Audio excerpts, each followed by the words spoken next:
Hello বন্ধুরা, সম্পূর্ণের হেসেলে আপনাদের স্বাগতম। আমি আজকে আপনাদের তৈরি করে দেখাবো মুখরোচক স্বাদের টমেটোর চাটনি। টমেটোর চাটনি বানানোর জন্য আমাদের লাগছে টমেটো।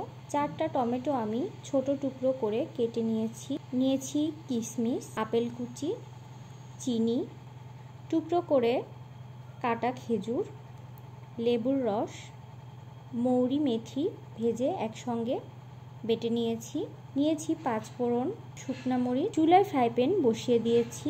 এখন দিয়ে দিচ্ছি সরিষার তেল। তেল গরম হয়ে গেলে দিয়ে দেব শুকনা লঙ্কা, দিয়ে দিচ্ছি 5 ফোড়ন। একটু নেড়ে নিচ্ছি। ফোড়নের সুন্দর একটা গন্ধ বের হলে দিয়ে দেব টুকরো করে কেটে রাখা টমেটো। টমেটোগুলো একটু নেড়ে দিয়ে দিচ্ছি হাফ চামচ হলুদ গুঁড়ো, হাফ চামচ লবণ হলুদ দিয়ে ভালোভাবে মিশিয়ে নিচ্ছি।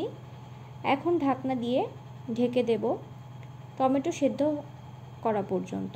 টমেটো দিয়ে জল বের হয়েছে আর টমেটো মোটামুটি সেদ্ধ হয়ে গেছে। টমেটোগুলো খুন্তির সাহায্যে একটু গালিয়ে দিচ্ছি। এখন এর মধ্যে দিয়ে দিচ্ছি হাফ কাপ চিনি। মিষ্টি আপনারা আপনাদের পছন্দ মতো দেবেন। চিনি দিয়ে নেড়ে মিশিয়ে নিচ্ছি। চিনি গলে গেলে দিয়ে দেব লেবুর রস।